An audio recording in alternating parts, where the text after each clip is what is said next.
물동이가 무겁다. 어깨가 짓눌리고 허리가 끊어질 것 같지만 진무혁은 계단을 오른다. 화산파 외문 제자들이 쓸 무리다. 하루 3번 무혁은 이 계단을 오르내린다. 15살이 된 지 3달째지만 계단은 여전히 가파르다. 야, 진무혁. 뒤에서 목소리가 들렸다. 무혁은 멈추지 않았다. 멈추면 물동이가 기울고 물이 쏟아지고 그러면 다시 산 아래로 내려가야 한다. 한 번 더 오르내리면 저녁 식사 시간을 놓친다. 야, 듣기 싫은 거냐? 발걸음이 따라붙었다. 외문 제자 성명이다. 얼굴은 외우지 않았다. 외울 필요도 없다. 어차피 다 똑같이 웃으니까. 무혁은 계단을 올랐다. 그 중 한 명이 무혁의 물동이를 발로 찼다. 철벅. 물이 쏟아졌다. 무혁의 옷이 젖었다. 가을바람이 차갑게 스며들었지만 무혁은 표정을 바꾸지 않았다. 그저 물동이를 내려놓고 허리를 숙여 절을 했다. 죄송합니다, 사형. 뭐가 죄송해? 내가 조심하지 않아서 물이 쏟아진 거잖아. 그렇습니다. 그럼 다시 떠와야지. 그러겠습니다. 무혁은 물동이를 들고 다시 계단을 내려갔다. 뒤에서 웃음소리가 들렸다. 익숙한 소리였다. 산 아래 우물까지는 100걸음이다. 다시 물을 길어 올라오면 200걸음. 저녁은 틀렸다. 오늘도 굶는다. 무혁은 걸으면서 생각했다. 5번째다. 이번 달 들어 5번째 물쏟기다. 지난달엔 6번이었다. 그 전달엔 4번. 규칙이 있다. 달이 차면 횟수가 줄고 달이 기울면 횟수가 늘어난다. 왜인지는 모른다. 아마 그들도 모를 것이다. 그저 심심해서 혹은 재미있어서. 우물에 도착했을 때 무혁의 손이 떨리고 있었다. 아니, 떨리는 게 아니었다. 뜨거웠다. 손바닥 안쪽, 정확히는 혈관이 지나가는 자리가 불처럼 달아올랐다. 처음엔 따끔한 정도였다. 사흘 전부터 시작됐다. 그런데 오늘은 달랐다. 견딜 수 없을 정도로 뜨거웠다. 무혁은 손을 펴서 들여다봤다. 아무것도 없었다. 상처도, 붉은 자국도, 벌레 물린 흔적도 없었다. 하지만 느낌은 분명했다. 뭔가가 혈관 속을 타고 올라오고 있었다. 천천히, 하지만 확실하게. 뭐지? 무혁은 물동이를 들고 다시 계단을 올랐다. 손은 여전히 뜨거웠고 이번엔 팔뚝까지 열기가 번졌다. 숨을 쉴 때마다 가슴속 어딘가에서 무언가가 꿈틀거리는 것 같았다. 계단 중간쯤에서 무혁은 멈춰섰다. 아까 그 외문 제자들이 또 기다리고 있었다. 같은 자리에, 같은 표정으로. 너 왔네. 물 또 쏟으면 어떡하지? 조심해서 올라와라, 진무혁. 무혁은 고개를 숙이고 걸었다. 1걸음, 2걸음. 그들의 웃음소리가 들렸다. 물동이가 기울었다. 누군가의 발이었다. 철벅. 물이 또 쏟아졌다. 미안. 내가 실수했나? 괜찮습니다. 괜찮긴 뭐가 괜찮아. 물 다 쏟아졌잖아. 다시 떠오겠습니다. 그래, 그러면 되지. 무혁은 다시 물동이를 들었다. 돌아서려는데 한 명이 무혁의 어깨를 잡았다. 잠깐. 무혁은 멈췄다. 너, 요즘 표정이 좀 이상한데? 무슨 말씀이십니까? 웃지를 않잖아. 예전엔 그래도 웃었는데. 무혁은 입꼬리를 올렸다. 웃는 모양을 만들었다. 표정 근육이 굳어서 어색했지만 상관없다. 어차피 그들은 무혁의 표정 따위 보지 않는다. 죄송합니다. 웃겠습니다. 그래, 그렇게 해. 손이 어깨에서 떨어졌다. 무혁은 다시 계단을 내려갔다. 그리고 그 순간 손바닥이 찢어질 듯 아팠다. 무혁은 주먹을 쥐었다. 손톱이 살을 파고들었지만 열기는 사라지지 않았다. 오히려 더 뜨거워졌다. 팔뚝을 타고, 어깨를 타고, 목을 타고, 머리 뒤쪽까지 번졌다. 숨이 막혔다. 무역은 우물가에 쓰러져 물을 떠서 얼굴에 끼얹었다. 차가운 물이었지만 열기는 식지 않았다. 되레 물이 뜨거워지는 것 같았다. 하. 숨을 몰아쉬는데 뇌리에 무언가가 스쳤다. 글자였다. 아니, 글자 같은 것이었다. 한자도 아니고 한글도 아닌 본 적 없는 문자들이 시야 한 구석에서 일렁였다. 읽을 수 없었지만 이해가 됐다. 말이 안 되는 일이었지만 확실했다. 혈인 각성 1단계. 숙주의 육신이 준비 중. 천마의 혈, 깨어나다. 무역은 손바닥을 다시 펴서 들여다봤다. 이번엔 보였다. 희미하지만 분명하게 손바닥 한가운데에 검붉은 무늬가 떠올랐다. 마치 누군가 피로 도장을 찍어 놓은 것처럼. 그리고 무역은 깨달았다. 이건 끝이 아니라 시작이구나. 10살 때 누군가 말했다.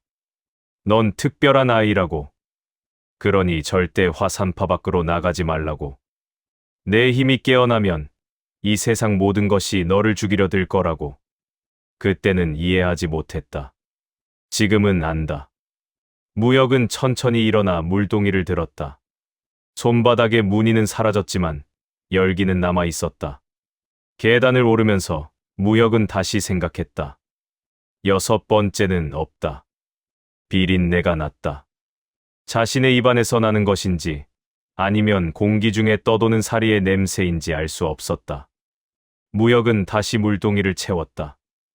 이번에는 평소보다 더 많은 양을 담았다. 물동이가 넘쳐오를 듯 찰랑거렸지만 무역의 걸음걸이는 기괴할 정도로 안정되어 있었다. 손바닥의 열기는 이제 팔꿈치를 지나 가슴팍까지 치고 올라왔다. 심장이 뛸 때마다 뜨거운 기름이 혈관을 타고 흐르는 기분이었다. 계단 위. 그들이 아직 거기 있었다. 오, 진무혁. 의지가 대단한데. 벌써 3번째인가. 외문 제자 중 우두머리 격인 곽철이 비웃으며 앞을 막아섰다. 그는 화산파 하급 무공인 6합권을 갓 익혀 힘이 넘쳐나는 상태였다. 무역에게 발길질을 했던 녀석이다. 무역은 고개를 숙였다. 평소라면 죄송합니다라는 말이 먼저 나갔을 터였다. 하지만 지금은 목구멍이 뜨거워 말이 나오지 않았다. 대신 뇌리에서 정체 모를 서늘한 목소리가 거대한 해일처럼 밀려들었다. 참지 마라. 내 안에 피가 너를 부르고 있다. 억누를수록 사리는 더 날카롭게 벼려질 뿐이다. 혈관을 타고 흐르는 열기가 폭발 직전의 화산처럼 요동쳤다. 이성이 깎여 나가고 그 빈자리를 짐승 같은 본능이 채우기 시작했다. 이 새끼가. 묻는데 대답 안 해. 곽철이 미간을 찌푸리며 무역의 가슴팍을 밀쳤다. 평소라면 무역은 힘없이 뒤로 밀려나 계단을 굴렀을 것이다. 하지만 이번엔 달랐다. 곽철의 손이 닿는 순간 무역의 몸은 바위처럼 단단하게 고정되어 있었다. 곽철의 눈이 경악으로 물들었다. 밀친 것은 자신인데 오히려 자신의 손목이 꺾일 듯한 충격을 받았다. 무역의 몸에서 뿜어져 나오는 열기가 곽철의 손바닥을 태울 듯이 뜨거웠다. 무역이 천천히 고개를 들었다. 눈동자가 붉었다. 핏발이 선 것이 아니라 눈동자 자체가 검붉은 노을처럼 타오르고 있었다. 사형. 낮게 가라앉은 목소리가 곽철의 귓가를 때렸다. 조심하라고 하셨습니까? 이 미친놈이 눈을 왜 이렇게 떠? 너 죽고 싶어. 곽철은 공포를 감추기 위해 주먹을 휘둘렀다. 화산의 기운이 서린 투박한 권풍이 무역의 안면을 노렸다. 무역은 피하지 않았다. 아니, 피할 필요가 없었다. 그의 눈에는 곽철의 주먹이 마치 물속을 헤엄치는 물고기처럼 느릿하게 보였다. 10년간 자비를 하며 단련된 근육과 방금 각성한 혈인의 힘이 공명하고 있었다. 퍽, 둔탁한 소리가 났다. 하지만 타격을 입은 건 무역이 아니었다. 무역은 물동이를 든 채 빈 왼손으로 곽철의 주먹을 잡아챘다. 아, 뜨거워. 이거 놓아. 곽철이 비명을 질렀다. 무역의 손바닥이 닿은 곽철의 주먹에서 치익 소리와 함께 살이 타는 냄새가 났다. 단순히 힘이 센 것이 아니라 무역의 손 자체가 화로처럼 달궈져 있었다. 놓으라고 하셨습니까? 무역이 손을 비틀었다. 우드드. 뼈가 어긋나는 소리가 계단에 울려 퍼졌다. 곽철의 동료들이 멍하니 그 광경을 지켜보고 있었다. 그들이 알던 죽은 듯 살던 자빌 제자 진무역이 아니었다. 무역은 잡았던 손을 던지듯 놓아주었다. 곽철은 바닥을 뒹굴며 자신의 손을 부여잡고 비명을 질렀다. 그의 손등에는 선명하게 검붉은 손바닥 자국이 남겨져 있었다. 그의 무의식 저편에서 잊혔던 이름 하나가 떠올랐다. 혈염수. 한 번도 배운 적 없는 마교의 금기 무공이 마치 오래전부터 익혀온 것처럼 자연스럽게 손끝에 감돌았다. 무역은 자신의 왼손을 내려다봤다. 떨림은 멈췄지만 가슴 속의 공허함은 더 커졌다. 힘을 사용하자마자 인간적인 감정이 한꺼풀 벗겨져 나간 기분이었다. 너 정체가 뭐야? 화산파에 마공을 익힌 놈이 숨어들다니. 옆에 있던 제자가 검을 뽑으려 했다. 그때 산 위쪽에서 서늘한 목소리가 내려왔다. 무슨 소란이냐? 푸른 도포를 입은 중년인이 계단을 내려오고 있었다. 외문 전당의 집행 제자 청운이었다. 그는 바닥에 쓰러진 곽철과 물동이를 든 채 서 있는 무역을 번갈아 보았다. 청운의 눈이 가늘어졌다. 그는 무역의 손바닥에 남은 기괴한 기운을 놓치지 않았다. 진무역, 내 녀석. 방금 무엇을 한 것이냐? 무역은 다시 눈에 붉은 기운을 지웠다. 순종적인 자빌제자의 표정으로 돌아가는 데는 1초도 걸리지 않았다. 하지만 청운의 눈은 이미 확신에 차 있었다. 위기가 해결된 것이 아니었다. 더 큰 포식자가 나타난 것이다. 무역은 직감했다. 오늘 밤 이 화산파에서 자신의 목숨을 건 도주가 시작될 것임을. 아무것도 하지 않았습니다. 사형이 발을 헛디디신 모양입니다. 무역이 덤덤하게 답했다. 그러나 청우는 이미 검자루에 손을 올리고 있었다. 거짓말이구나. 내 몸에서 나는 그 더러운 냄새. 10년 전 사라진 신교의 냄새다. 청운의 검이 칼집에서 반쯤 뽑혀 나왔다. 은은한 매화 향기가 아니라 피 냄새를 부르는 날카로운 살기가 계단을 뒤덮었다. 무역은 물동이를 내려놓았다. 이제 물을 기르러 계단을 내려갈 일은 다시는 없을 것이다. 청운의 검이 칼집을 완전히 벗어나기 전에 무역은 움직였다. 뒤로 물러서지 않았다. 옆으로 비껴서지도 않았다. 무역은 물동이를 들어 청운의 얼굴에 던졌다. 철벅. 물이 청운의 시야를 가렸다. 찰나의 순간이었지만 그 찰나가 생사를 갈랐다. 무역의 몸이 계단 난간을 타고 아래로 떨어졌다. 점프가 아니라 추락에 가까웠지만 10년간 이 계단을 오르내린 무역은 착지 지점을 정확히 알고 있었다. 발이 땅에 닿았다. 충격이 발목을 타고 무릎까지 전해졌지만 무역은 멈추지 않았다. 곧바로 산 아래 숲으로 달려 들어갔다. 저놈 잡아라. 화산의 이름을 걸고 마인을 살려보낼 순 없다. 청운의 목소리가 산을 울렸다. 곧이어 종소리가 울려 퍼졌다. 화산파 전체의 경보가 떨어진 것이다. 무역은 달렸다. 숨이 목구멍까지 차올랐지만 멈출 수 없었다. 뒤에서 발소리가 들렸다. 한 명이 아니었다. 셋, 아니 5. 빠르다. 외문 제자들이 아니었다. 내문 제자 수준의 경신술이었다. 무역이 10년간 자빌만 했다면 그들은 10년간 무공만 익혔다. 격차는 명확했다. 하지만 무역에게는 다른 것이 있었다. 뇌리에 스며든 혈인의 기억이 길을 알려주고 있었다. 어느 나무 뒤에 구덩이가 있는지, 어느 바위가 발을 헛디디게 만드는지, 어느 길이 막다른 골짜기로 이어지는지. 10년간 화산에 자비를 하며 무역은 이 산의 모든 길을 걸었다. 그 기억과 혈인의 감각이 합쳐지자 어둠 속에서도 무역의 발걸음은 흔들리지 않았다. 저기다. 저 나무 뒤에 숨었다. 한 명이 소리쳤다. 무역은 나무 뒤에 숨지 않았다. 나무 위에 올라가 있었다. 추격자가 나무 뒤를 확인하는 순간 무역은 가지를 밟고 뛰어내렸다. 손바닥에 열기가 다시 폭발했다. 혈염수가 발동했다. 과직. 무역의 손이 추격자의 목덜미를 내리쳤다. 뜨거운 열기와 함께 경추가 꺾이는 소리가 났다. 추격자는 비명도 지르지 못하고 쓰러졌다. 저 살인이었다. 무역은 쓰러진 시체를 내려다봤다. 떨림은 없었다. 구역질도 없었다. 그저 가슴속 어딘가가 더 차갑게 식어가는 느낌만 있었다. 이게 혈인의 대가인가? 강해질수록 인간성이 깎인다. 뇌리의 목소리가 경고했던 것이 이것이었다.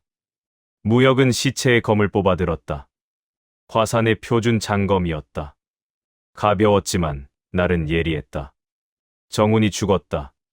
저놈, 마공을 쓴다. 다른 추격자들이 몰려들었다. 넷이 동시에 검을 뽑아 무역을 포위했다. 화산검법의 기본 진영이었다. 매화진. 무역은 그 진법을 안다. 10년간 이 산에서 살며 수백 번도 더 봤으니까. 하지만 아는 것과 뚫는 것은 달랐다. 무역의 눈이 다시 붉게 물들었다. 혈인이 두 번째 단계로 넘어가려 하고 있었다. 열기가 손바닥에서 팔 전체로, 어깨로, 가슴으로 번졌다. 그리고 무역은 보았다. 느리게 흐르는 세계를. 네 자루 검이 동시에 무역을 노렸지만 무역의 눈에는 그 검들이 한 자루씩 순서대로 보였다. 첫 번째는 왼쪽 어깨, 두 번째는 오른쪽 옆구리, 세 번째는 목, 네 번째는 다리. 무역은 검을 휘둘렀다. 화산검법이 아니었다. 혈인의 기억 속에 각인된 신교의 검법, 혈영검이었다. 캬. 네 자루 검이 튕겨나갔다. 정확히는 네 자루 중 세 자루가 튕겨나가고 한 자루는 주인의 목을 스치고 지나갔다. 한 명이 목을 감싸며 쓰러졌다. 피가 손가락 사이로 솟구쳤다. 이게 어떻게? 남은 셋이 경악했다. 자빌 제자가 내문 제자 둘을 순식간에 제압했다. 말이 안 되는 일이었다. 하지만 무역에게는 당연한 일이었다. 혈인이 깨어나며 신교의 무공이 뇌리에 각인되고 있었다. 한 번도 수련한 적 없지만 마치 1000번도 넘게 휘두른 것처럼 몸이 기억하고 있었다. 무역은 검을 들어 올렸다. 피가 검날을 타고 흘러내렸다. 도망쳐. 낮은 목소리였지만 사리가 서려 있었다. 셋은 망설이지 않고 뒤로 물러섰다. 그리고 달렸다. 화산파로 돌아가 지원을 요청하려는 것이다. 무역은 그들을 쫓지 않았다. 쫓아봤자 체력만 소모할 뿐이었다. 이제 화산 전체가 무역을 쫓을 것이다. 무역은 반대 방향으로 달렸다. 화산의 뒷산, 아무도 가지 않는 금지 구역 쪽으로. 10년 전 무역을 구했다는 노인이 말했다. 절대 뒷산으로 가지 말라고. 거기엔 내가 알아선 안 될 것이 있다고. 무역은 이제 안다. 노인이 숨기고 싶었던 것. 그것이 바로 무역 자신의 진실일 것이라는 것을. 어둠이 짙게 깔린 뒷산은 죽은 자들의 숨소리조차 허락하지 않는 침묵에 잠겨 있었다. 화산파의 전기가 서린 앞산과는 달리 이곳은 비정상적으로 습하고 차가운 기운이 발목을 잡아 끌었다. 무역의 손에 든 검에서 핏방울이 툭 떨어졌다. 방금 베어 넘긴 사형들의 피다. 기이하게도 그 피가 검날에 닿을 때마다 손바닥의 혈이는 더욱 세차게 고동쳤다. 마치 더 많은 생명을 갈구하는 굶주린 짐승처럼. 가지 말라고 하셨지요. 무역은 숨 넘어 거대한 절벽 아래 입을 벌리고 있는 동굴을 응시했다. 화산파의 금지 구역이자 10년 전 자신을 거두어준 노인이 절대 발을 들이지 말라고 엄포를 놓았던 곳이다. 그곳은 선인들의 무덤이 아니라 너를 파멸시킬 악귀들의 집이다. 노인의 목소리가 귓가를 맴돌았지만 무역은 멈추지 않았다. 이제 노인의 말은 가르침이 아니라 구속이었다. 자신이 누구인지, 왜 화산파의 가장 낮은 곳에서 짐승처럼 살아야 했는지 답을 줄 곳은 이곳뿐이었다. 동굴 입구에 다다르자 기괴한 문양들이 새겨진 결계석들이 보였다. 화산파의 정순한 도가 기운이 서려 있었지만 그 안쪽에서 뿜어져 나오는 마귀는 결계조차 부식시키고 있었다. 슥. 무역이 결계를 넘어서는 순간 뇌리가 쪼개지는 듯한 고통이 찾아왔다. 그릇이 왔다. 10년을 기다린 보람이 있구나. 한 명의 목소리가 아니었다. 수천, 수만의 원혼이 동시에 비명을 지르는 듯한 환청. 무역은 비틀거리며 동굴벽을 짚었다. 손바닥이 닿은 벽면이 검게 타들어갔다. 동굴 깊숙한 곳, 희미한 청광이 비치는 공동이 나타났다. 그곳에는 거대한 석판이 놓여 있었고 석판 위에는 한 남자가 가부좌를 튼 채 굳어 있었다. 아니, 박제가 되어 있었다. 온몸에 수백 개의 금침이 박힌 채 눈조차 감지 못하고 죽어버린 괴인. 무역의 심장이 미친 듯이 뛰기 시작했다. 혈인이 터져나갈 듯 팽창하며 그의 시야를 핏빛으로 물들였다. 그 괴인의 얼굴이 무역의 기억 속에 희미하게 남아있는 아버지의 형상과 닮아 있었기 때문이었다. 아버지. 무역이 홀린 듯 손을 뻗으려 할 때 등 뒤에서 서늘한 바람이 불었다. 결국 왔구나. 내 말을 어기고. 무역의 몸이 얼어붙었다. 고개를 돌리지 않아도 알 수 있었다. 10년간 자신을 보살펴준, 인자하기만 했던 노인의 목소리였다. 하지만 지금 그 목소리에는 자애로움 대신 칼날 같은 냉혹함이 서려 있었다. 어째서? 당신이 여기에. 나는 천마의 그림자였고 이제는 그를 대신해 세상을 정화할 집행자다. 노인의 손에는 무혁이 한 번도 본 적 없는 기묘한 형상의 지팡이가 들려 있었다.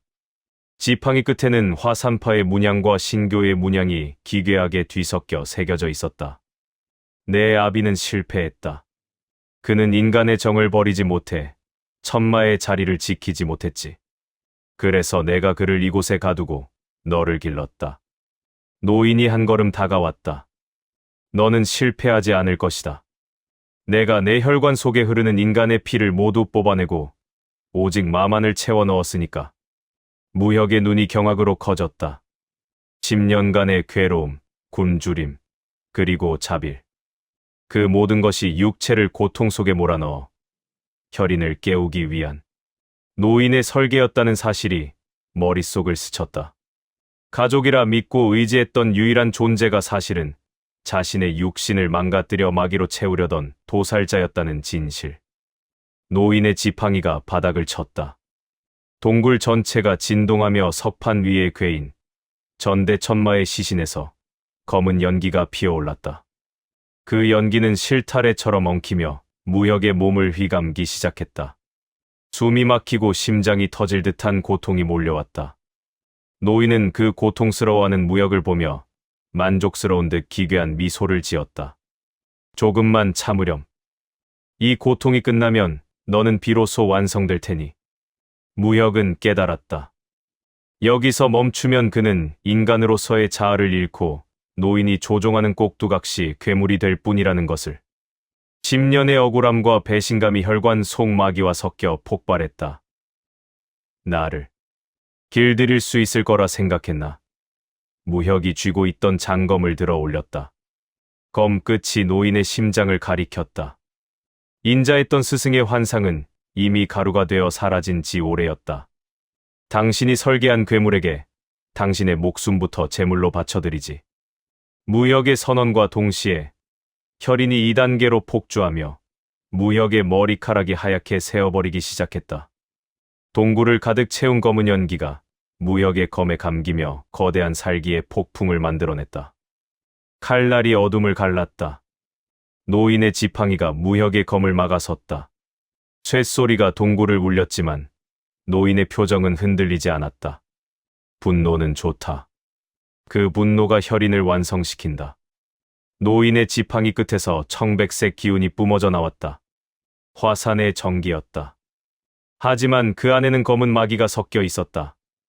내가 나를 죽이려 드는 것도 설계의 일부다. 무혁아.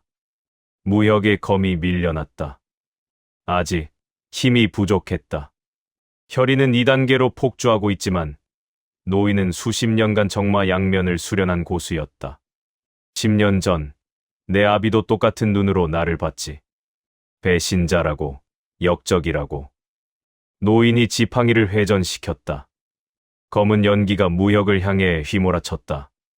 무혁은 검으로 연기를 베어냈지만 연기는 실체가 없었다. 폐로 스며들어 숨을 막았다. 무혁이 무릎을 꿇었다. 손바닥에 혈인이 미친 듯이 뛰었지만 몸이 말을 듣지 않았다. 하지만 내 아비는 끝내 나를 죽이지 못했다. 왜인지 아느냐? 노인이 무혁의 턱을 지팡이로 들어 올렸다. 그는 인간이었으니까. 인간은 의심하고 망설이고 결국 무너진다. 노인의 눈이 가늘어졌다. 하지만 너는 다르다. 내 안의 인간성은 이미 대부분 깎여 나갔지. 조금만 더 밀어붙이면 너는 완벽한 그릇이 된다. 그 순간 무혁의 시야가 흔들렸다. 아니, 세계가 흔들렸다. 뒤편 석판 위의 시신에서 붉은 빛이 뿜어져 나왔다. 전대 천마의 시신이 움직이고 있었다. 아니, 시신 속에 남아있던 잔혼이 깨어나고 있었다. 아들아. 뇌리의 목소리가 울렸다. 무혁이 태어나기 전부터 들었던 것 같은 낯설지만 익숙한 목소리. 용서해라. 아비는 너를 지키지 못했다. 무혁의 가슴이 찢어지는 듯 아팠다. 혈인의 고통이 아니었다. 이건 다른 감정이었다. 인간성이 깎여나가며 사라진 줄 알았던 그 감정. 슬픔. 하지만 너는 나처럼 되지 마라. 그릇이 되지도, 천마가 되지도 마라. 시신의 가슴팍에서 붉은 빛 한 줄기가 뿜어져 나와 무혁의 심장으로 파고들었다. 뜨거웠다. 혈염수와는 다른 생명 그 자체를 태우는 열기였다. 살아라. 내 의지로. 무혁의 눈에서 눈물이 흘러내렸다. 백발이 된 머리카락 사이로 핏빛 눈동자에서 흐르는 눈물. 그리고 무혁은 알았다. 아버지는 천마가 아니었다. 천마가 되길 거부한 인간이었다. 노인에게 배신당하고 이곳에 갇혀 죽어가면서도 언젠가 올 아들을 위해 혼을 붙들고 있었던 아버지. 무혁의 손에 쥔검이 떨렸다. 하지만 이번엔 공포가 아니었다. 분노도 아니었다. 결이었다. 무혁이 일어섰다. 검은 연기가 여전히 온몸을 휘감고 있었지만 이제 연기는 무혁을 막지 못했다.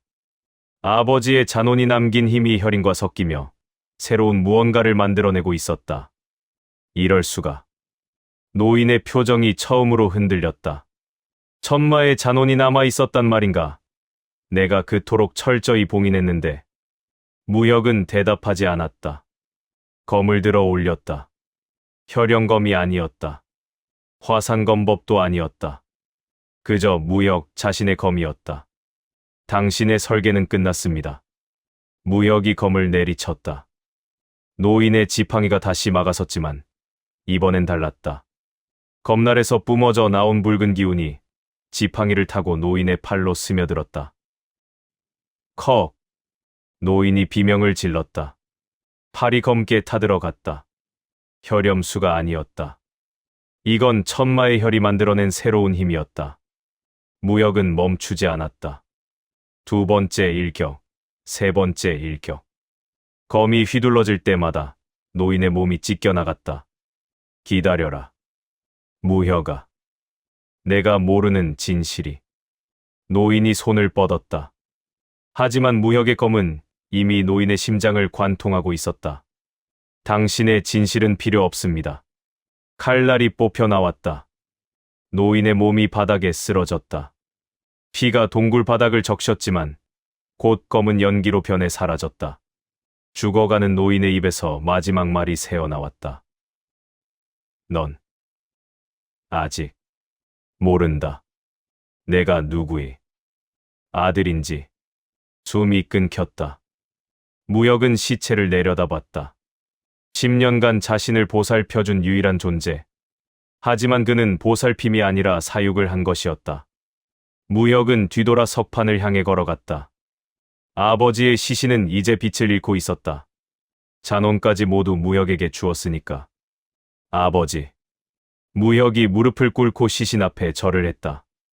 한 번도 제대로 만나지 못한, 하지만 끝까지 자신을 지키려 했던 아버지에게. 살겠습니다. 제 의지로.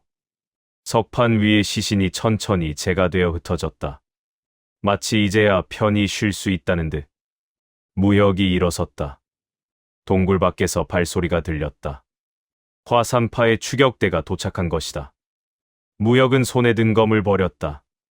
이제 화산의 검은 필요 없었다. 노인의 시체 옆에 떨어진 지팡이를 집어들었다. 화산과 신교의 문양이 섞인 이 기괴한 무기. 이제 무역은 안다. 자신은 어느 한쪽에 속하지 않는다. 정파도 마교도 아닌 그저 진무역. 자신의 의지로 살아갈 차. 들어오십시오. 무역이 동굴 입구를 향해 말했다. 죽일 사람이 많으니 줄을 서주시면 감사하겠습니다. 혈인이 완전히 안정되었다. 2단계 완성. 하지만 무역의 눈은 더 이상 붉지 않았다. 검붉은 빛과 인간의 눈동자가 공존하고 있었다. 괴물도 아니고 인간도 아닌 그 중간 어딘가. 동굴 입구로 쏟아져 들어오는 횃불의 물결은 흡사 거대한 불뱀과 같았다. 화산파의 정예 제자들인 매화검수들이었다. 그들의 중심에는 집행 제자 청운이 서늘한 표정으로 검을 비껴 들고 있었다. 매화검수들의 푸른 도포가 횃불의 일렁임에 따라 검붉게 물들었고 동굴 안의 습한 공기는 금세 살벌한 진기로 가득 찼다. 마침내 실체를 드러냈구나. 마물의 자식. 청운의 시선이 무역의 백발과 그의 손에 들린 기괴한 지팡이로 향했다. 그에게는 무역의 뒤에서 재가 되어 사라진 천마의 시신이나 방금 숨을 거둔 노인의 정체 따위는 중요치 않았다. 오직 눈앞의 소년이 품은 불길한 힘을 멸하고 화산의 명예를 지키는 것만이 유일한 정이라 믿는 눈빛이었다. 무역은 대답 대신 지팡이를 가볍게 고쳐 쥐었다. 지팡이에 새겨진 화산의 문양이 무역의 손바닥에서 뿜어져 나오는 마귀와 충돌하며 지직거리는 파열음을 냈다. 정과 마가 한 몸에서 공존하며 일으키는 기괴한 진동이 무역의 팔을 타고 심장까지 전해졌다. 비켜라. 죽고 싶지 않다면. 무역의 목소리는 낮고 건조했다. 10년간 자빌 제자로 살며 억눌러왔던 모든 감정이 증발해버린 듯한 목소리였다. 오만하구나. 화산의 검 아래 마가 설 자리는 없다. 진을 펼쳐라. 청운의 호령이 떨어지기 무섭게 매화검수들이 일사불란하게 움직였다. 숲속에서의 어설픈 포위망과는 차원이 달랐다. 집여 자루의 장검이 제각기 다른 방위를 점하며 무역을 압박해왔다. 그들이 내뿜는 검기가 동굴 안을 차가운 매화 향기로 가득 채웠다. 하지만 그 향기는 눈을 즐겁게 하는 꽃내음이 아니라 폐부를 찢고 들어오는 날카로운 죽음의 향취였다. 쭉 공기를 가르는 날카로운 파공음과 함께 첫 번째 검수가 무역의 심장을 노리고 쇄도했다. 화산파의 비기, 12정검 중 하나인 낙화유수의 초식이었다.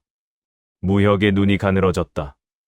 아버지가 남겨준 뜨거운 잔혼의 기운이 혈인과 융합하며 그의 감각을 초월적인 영역으로 끌어올리고 있었다. 매화검수의 전광석화 같은 움직임이 무역의 눈에는 마치 물속을 유영하는 달팽이처럼 느릿하고 선명하게 보였다. 검의 궤적, 근육의 떨림, 숨결의 흐름까지도. 깡, 지팡이의 끝이 정확히 검날의 허리, 가장 취약한 지점을 때렸다. 단순한 방어가 아니었다. 지팡이를 타고 흘러들어간 붉은 마귀가 검수의 장검을 순식간에 검게 부식시켰다. 이게 무슨, 검수가 경악하며 뒤로 물러나려 했지만 무역의 신형은 이미 유령처럼 그의 품 안으로 파고든 뒤였다. 지팡이의 머리 부분이 검수의 명치를 정확히 강타했다. 콰직, 뼈가 으스러지는 소리와 함께 검수는 비명조차 지르지 못한 채 동굴벽으로 날아가 박혔다. 함께 공격해라. 저놈은 이미 인간이 아니다. 마공의 정신을 파먹힌 괴물일 뿐이다.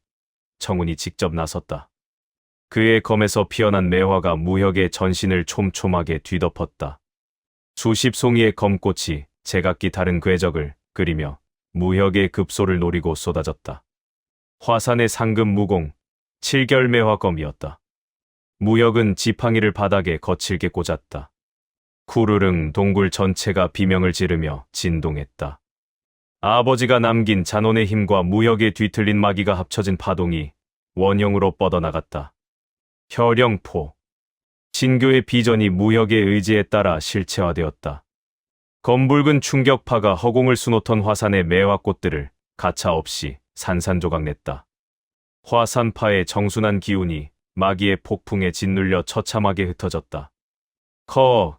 가장 앞에서 검을 휘두르던 청운이 혈압을 견디지 못하고 뒤로 밀려나며 핏물을 쏟아냈다.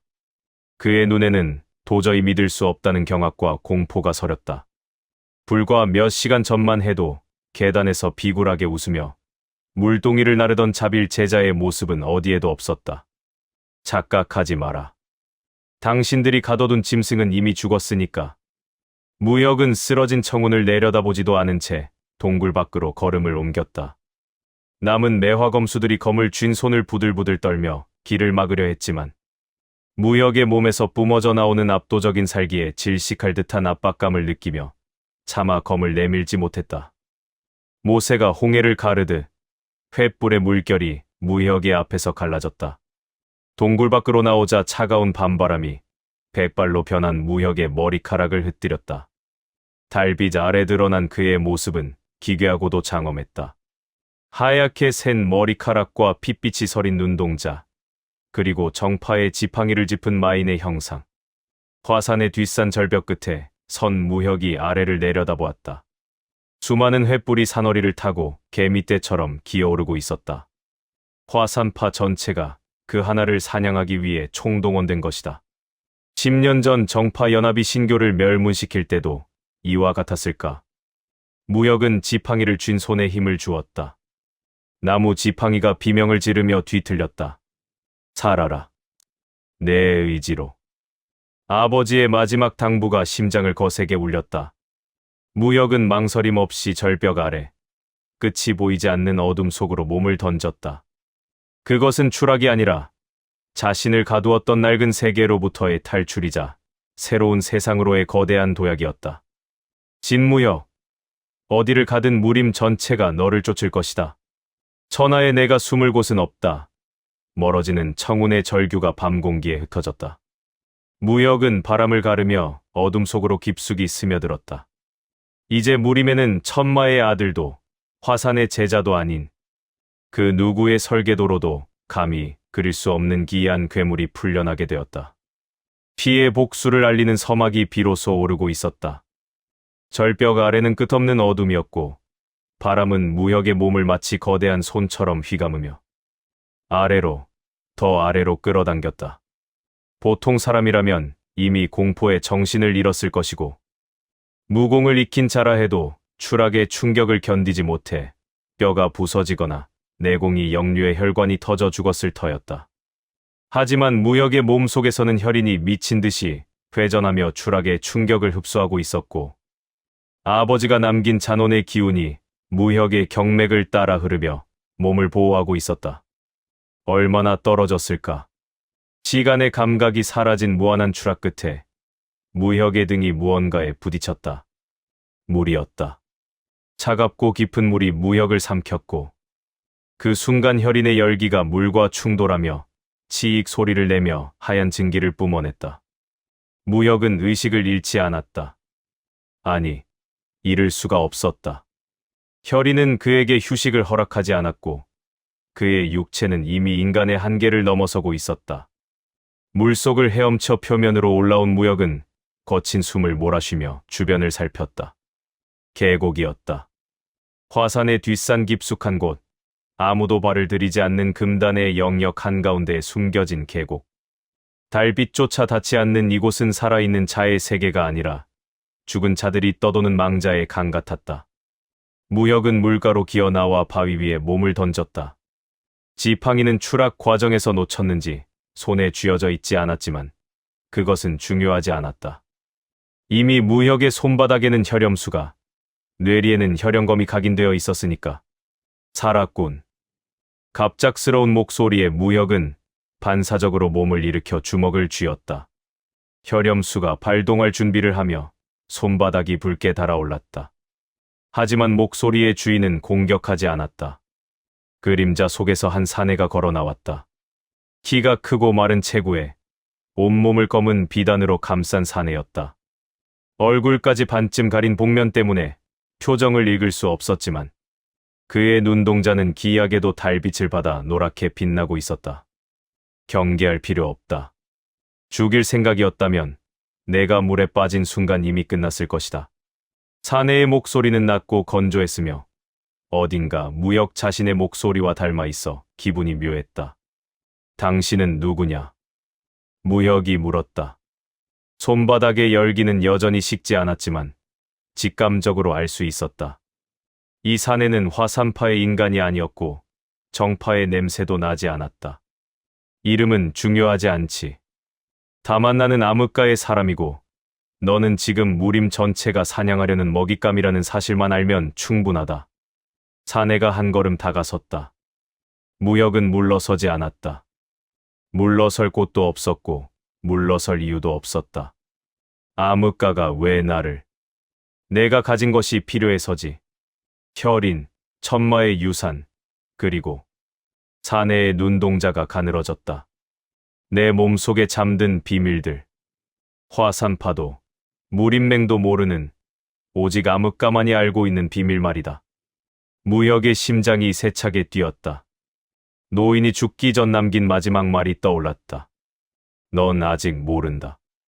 내가 누구의 아들인지. 내가 누구의 아들이냐? 무혁이 직설적으로 물었다. 사내는 잠시 침묵했다가 짧게 웃었다. 비웃음이 아니라 무언가를 인정하는 듯한 웃음이었다. 빠르군. 역시 그 피를 받았어.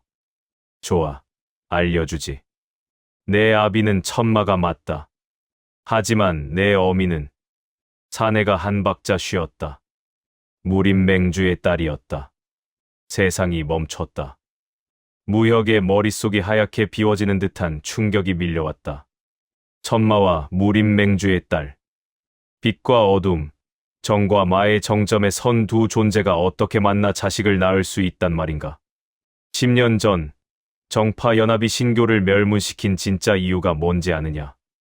사내가 계속 말했다. 내 존재 때문이었다. 천마와 맹주의 피가 섞인 아이. 그것은 무림의 균형을 무너뜨릴 수 있는 재앙이자 동시에 정마 양쪽을 통합할 수 있는 유일한 열쇠였지. 그래서 천마는 죽여야 했고 너는 지워져야 했다. 무혁은 무릎을 꿇었다. 다리가 풀린 것이 아니라 몸이 멋대로 움직인 것도 아니었다. 그저 서 있을 힘이 남아있지 않았다. 하지만 내 아비는 죽기 직전 너를 어딘가에 숨겼고 화산파의 그 늙은이가 너를 거두었다. 그 늙은이의 정체는 신교의 전 교주이자 천마를 배신하고 정파에 항복한 변절자였지. 그는 너를 이용해 다시 한번 천마를 부활시키려 했고 사내가 무혁의 백발을 내려다봤다. 결과적으로는 성공한 셈이군. 무혁은 고개를 들어 사내를 똑바로 쳐다봤다. 눈물은 나오지 않았다. 이미 감정이라는 것이 혈인에 의해 대부분 증발해버렸으니까. 그래서 암흑가는 나한테서 뭘 원하는 거냐? 간단하다. 협력이지. 너는 지금 무림 전체를 적으로 돌렸고 혼자서는 버틸 수 없다. 암흑가는 너에게 정보와 은신처와 무기를 제공할 수 있다. 대신 너는. 사내가 손을 내밀었다. 우리를 위해 일하는 거다. 무림맹이 숨기고 있는 것들을, 정파가 지키려는 비밀들을 하나씩 파헤쳐 우리에게 가져오는 거지. 무혁은 사내의 손을 보았다. 그 손을 잡으면 다시는 돌아갈 수 없다는 것을 알고 있었다. 하지만 애초에 돌아갈 곳이 있었던가? 거부하면 죽는다. 지금 당장은 아니어도 사흘 안에 화산파와 무림맹이 이 계곡까지 추적해올 것이고, 그때 너는 혼자서 수백 명의 고수들을 상대해야 한다. 혈인이 아무리 강해도 내 육체는 아직 인간의 한계 안에 있으니까. 무역은 잠시 생각했다. 길고 복잡한 생각이 아니었다. 그저 단순한 계산이었다. 살아남을 것인가, 죽을 것인가. 아버지는 말했다. 살아라, 내 의지로. 무역은 손을 뻗어 사내의 손을 잡았다. 조건이 있다. 말해봐라. 무림맹주를 만나게 해달라. 무역의 목소리에는 감정이 없었지만 그 안에는 칼날보다 날카로운 의지가 서려 있었다. 내 어미의 아비를, 나를 지우려 했던 그 자를 직접 만나서 물어볼 것이다. 사내는 잠시 무역을 응시하다가 천천히 고개를 끄덕였다. 좋아. 그 정도는 쉬운 일이지. 사내가 무역을 일으켜 세웠다. 무역의 젖은 옷에서 물이 뚝뚝 떨어졌지만 추위는 느껴지지 않았다. 혈인이 그의 체온을 끊임없이 유지하고 있었으니까. 따라와라. 암흑가의 거점으로 안내하겠다.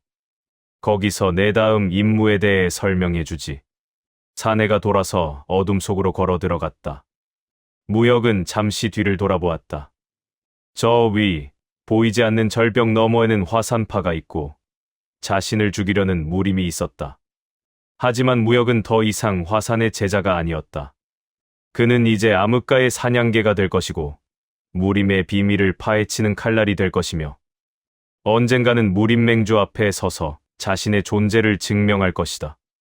무역은 사내를 따라 어둠 속으로 걸어 들어갔다. 계곡의 물은 여전히 차갑게 흐르고 있었고 달빛은 여전히 닿지 않았으며 무역이 남긴 발자국은 이내물에 씻겨 사라졌다. 계곡의 습한 안개를 뚫고 무역이 도착한 곳은 산세가 험준한 기암괴석 사이에 숨겨진 거대한 지하 동굴이었다. 암흑가의 거점, 귀영각. 지상에서는 존재조차 알 수 없는 이곳은 무림의 법도도, 황실의 권위도 닿지 않는 무법자들의 낙원이자 정보의 집산지였다. 동굴 내부는 정교하게 깎인 석실들이 거미줄처럼 이어져 있었고 곳곳에 배치된 촛불들이 기괴한 그림자를 만들어내고 있었다. 검은 비단의 사내, 자신을 무영이라 소개한 사내는 익숙한 발걸음으로 미군 같은 복도를 지나 무역을 어느 방으로 안내했다. 그곳은 차갑고 정적만이 감도는 석실이었다. 이곳에선 내 이름을 버려라. 화산파의 진무역은 이미 절벽 아래서 죽었다. 죽은 자의 이름은 산자에게 짐이 될 뿐이지. 무영이 툭 던져준 것은 칠흑처럼 검은 가죽 옷과 핏빛이 감도는 얇은 가면이었다. 옷가면은 특수한 처리가 되어 있어 빛을 반사하지 않았고 가면은 착용자의 인상을 완전히 지워버릴 만큼 서늘한 기운을 내뿜었다. 이제부터 너는 혈령이다. 암흑가의 칼이자 무림의 그림자로 살게 될 것이다. 내가 가진 혈의는 축복이자 저주니 그것을 다루는 법을 익히기 전까지는 철저히 자신을 숨겨야 한다. 무역은 무심하게 옷을 갈아입었다. 백발이 된 머리카락이 검은 옷 위로 선명하게 대비되며 기괴한 위압감을 풍겼다. 옷을 갖춰 입고 가면을 쓰자 거울 속에는 더 이상 비굴한 미소를 짓던 화산의 자빌제자의 모습은 남아있지 않았다. 오직 서늘한 살기와 핏빛 의지만을 품은 마인만이 그곳에 서 있었다. 내 임무는 무엇이지? 무역의 목소리는 갈라진 쇠소리처럼 차가웠다. 무영은 탁자 위에 낡은 양피지 두루마리를 펼쳤다. 그곳에는 화산파 근처의 번화한 성인 낙양의 지도가 정밀하게 그려져 있었다. 낙양의 명문가 중 하나인 진가를 조사해라. 표면적으로는 비단을 파는 거상이지만 실상은 무림맹의 비밀 자금을 세탁하고 보관하는 거점 중 하나다. 최근 정보에 따르면 그곳 지하 창고 깊숙한 곳에 무림맹주가 직접 봉인한 상자가 하나 있다고 들었다. 무역의 눈동자가 파르르 떨렸다. 무림맹주. 자신의 외조부이자 존재 자체를 지워버리려 했던 자의 흔적이다. 그 상자 안에 무엇이 들어있는지는 우리도 정확히 모른다. 하지만 그것이 내 어미, 즉 무림맹주의 딸과 관련된 금기된 기록이라는 소문이 파다하지. 내가 내 뿌리와 진실에 다가가고 싶다면 그 상자를 우리에게 가져와라. 그것이 암흑가가 너에게 주는 첫 번째 기회이자 시험이다. 무역은 말없이 고개를 끄덕였다. 이것은 단순한 도둑질이 아니었다. 자신의 잃어버린 과거를 되찾는 첫 번째 단서이자 암흑가라는 거대하고 위험한 조직에 자신의 가치를 증명해야 하는 생존의 문제였다. 거점으로 돌아온 무역에게 주어진 시간은 단 하룻밤이었다. 그는 방 안에서 가부좌를 들고 앉아 혈인의 기운을 다듬었다. 아버지가 남긴 잔혼의 힘이 혈인과 섞이며 기괴한 조화를 이루고 있었다. 혈관 속을 흐르는 마기는 이전보다 훨씬 정교해졌고 손바닥에 맺히는 혈염수의 열기는 이제 바위조차 녹일 만큼 치명적이었다. 살아라. 내 의지로. 누구의 장말도 아닌 너 자신의 이름으로. 심장 부근에서 느껴지는 아버지의 따스한 온기가 그를 독려했다. 무역은 자신의 손바닥을 내려다보았다. 붉은 마기가 실타래처럼 피어오르며 공기를 지직거리게 했다. 다음 날 밤, 무역은 낙양성을 향해 몸을 날렸다. 어둠 속을 가로지르는 그의 신형은 한 마리 흑표범처럼 빠르고 은밀했다. 화산파에서 어깨 너머로 배운 경신술은 이미 혈인의 힘과 결합해 지면을 밟지 않고도 수십 장을 건너뛰는 초월적인 속도를 내고 있었다. 낙양 진가의 저택은 화려했다. 높은 담벼락 위로는 삼엄한 경비병들이 배치되어 있었고 공기 중에는 인류 고수들이 내뿜는 미세한 진기가 깔려 있었다. 하지만 무역의 감각은 이미 그 모든 것을 꿰뚫고 있었다. 그는 그림자 속에 몸을 숨긴 채 담을 넘어 지하 창고가 있는 뒤뜰의 가장 어두운 구석으로 스며들었다. 하지만 그곳에는 이미 누군가가 그를 기다리고 있었다는 듯 서 있었다. 암흑가의 쥐새끼인가? 아니면 화산에서 도망친 그 미친놈인가? 냄새가 아주 고약하군.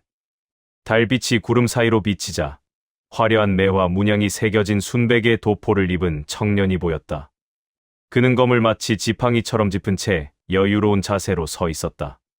화산파의 대제자이자 무역이 마주했던 청운보다 수단계는 더 높은 경지에 오른 천재 백운이었다. 운이 좋구나. 내가 낙양에 볼 일이 있어 들렀다가 여기서 너를 기다리고 있었으니 감히 문파를 배신하고 마물과 손을 잡은 화산의 수치인 너를 내 손으로 직접 단죄할 기회를 얻었군. 백운의 검이 천천히 칼집에서 뽑혀 나오자 주변의 공기가 순식간에 차갑게 얼어붙었다. 그것은 화산파의 상급 신법인 태청진기가 만들어낸 정순하고도 서늘한 압박이었다. 무역은 천천히 자세를 낮췄다. 검은 가죽 옷 사이로 손바닥에서 피어오르는 검붉은 열기가 밤의 정적을 깨뜨렸다. 이제 도망칠 곳도 물러날 이유도 없었다. 자신의 진실을 가로막는 것이라면 그것이 화산의 천재든 무림의 법도든 베어 넘겨야만 했다. 비켜라. 죽고 싶지 않다면. 무역의 백발이 밤바람에 거칠게 휘날렸다. 가면 사이로 드러난 핏빛 눈동자가 백운의 심장을 꿰뚫을 듯 빛나기 시작했다.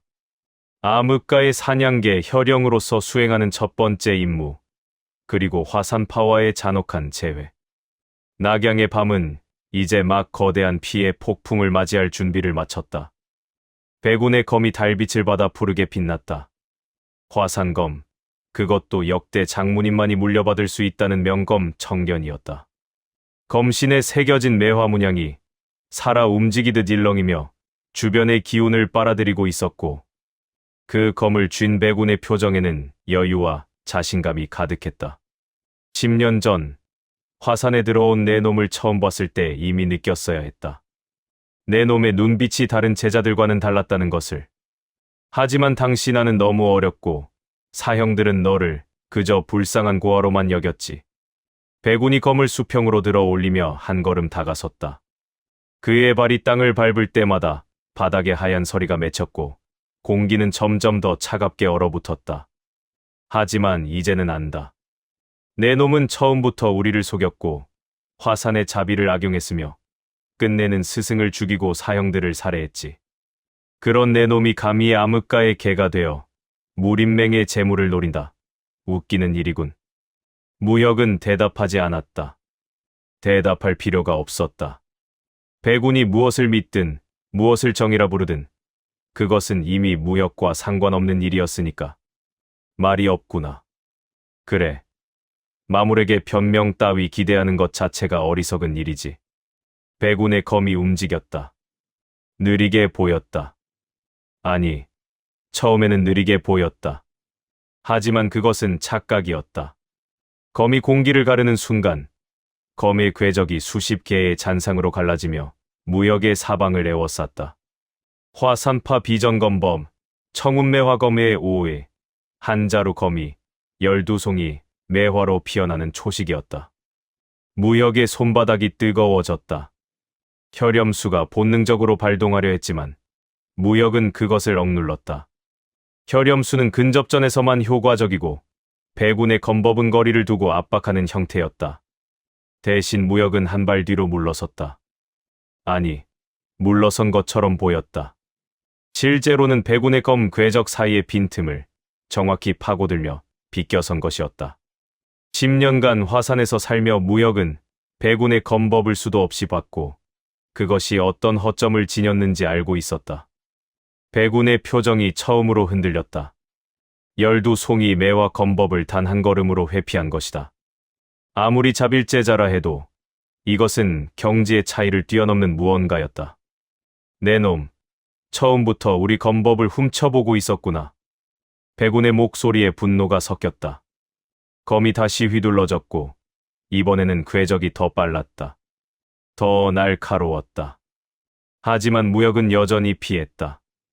마치 검이 올 자리를 미리 알고 있기라도 한 듯 최소한의 움직임으로 모든 공격을 비껴갔다. 훔쳐본 게 아니다. 무역이 처음으로 입을 열었다. 가면 아래에서 새어나온 목소리는 차갑고 건조했다. 10년간 물동이를 나르며 걸레질을 하며 계단을 오르내리며 봤을 뿐이다. 너희들이 수련하는 모습을, 겨루는 모습을, 싸우는 모습을, 그리고 지금 그것을 이용하고 있을 뿐이다. 백운의 얼굴이 일그러졌다. 모욕이었다. 자신이 평생을 갈고 닦은 검법을 그저 어깨 너머로 본 것만으로 회피당하고 있다는 사실이 그의 자존심을 짓밟았다. 그럼 이건 어떠냐? 백운의 검에서 푸른 빛이 폭발했다. 태청진기가 검을 타고 뿜어져 나오며 거대한 매화나무의 형상을 만들어냈다. 가지와 꽃이 피 검기로 이루어져 무역을 향해 쏟아졌고 그것은 더 이상 회피할 수 있는 수준이 아니었다. 공간 자체를 검기로 메워버린 것이다. 무역은 더 이상 피하지 않았다. 손을 뻗었다. 혈염수가 폭발했다. 붉은 열기가 무역의 손바닥에서 뿜어져 나와 백운의 푸른 검기와 정면으로 충돌했다. 정과 마가, 화산의 청순함과 신교의 폭력이, 백운의 10년 수련과 무역의 10년 고통이 한 지점에서 부딪혔다. 쾅! 폭발음이 낙양의 밤하늘을 찢었다. 진가 저택의 지붕이 날아가고 담장이 무너졌으며 경비병들이 놀라 비명을 지르며 달려왔다. 하지만 폭발의 중심에 선 두 사람은 멈추지 않았다. 백운은 피를 토했다. 검기가 역류하며 경맥이 손상된 것이다. 하지만 그는 검을 놓지 않았다. 화산의 대제자로서, 천재로서 마무를 놓칠 수 없었다. 아직 끝나지 않았다. 백운이 다시 검을 들어 올렸다. 하지만 그의 손이 떨리고 있었다. 혈염수의 열기가 그의 검을 타고 스며들어 손바닥을 태워버렸으니까. 무역은 천천히 다가갔다. 백운의 검이 다시 휘둘러졌지만 이번엔 무역이 손으로 검날을 잡았다. 혈염수가 검을 녹이기 시작했고 청련검의 푸른 빛이 붉게 물들었다.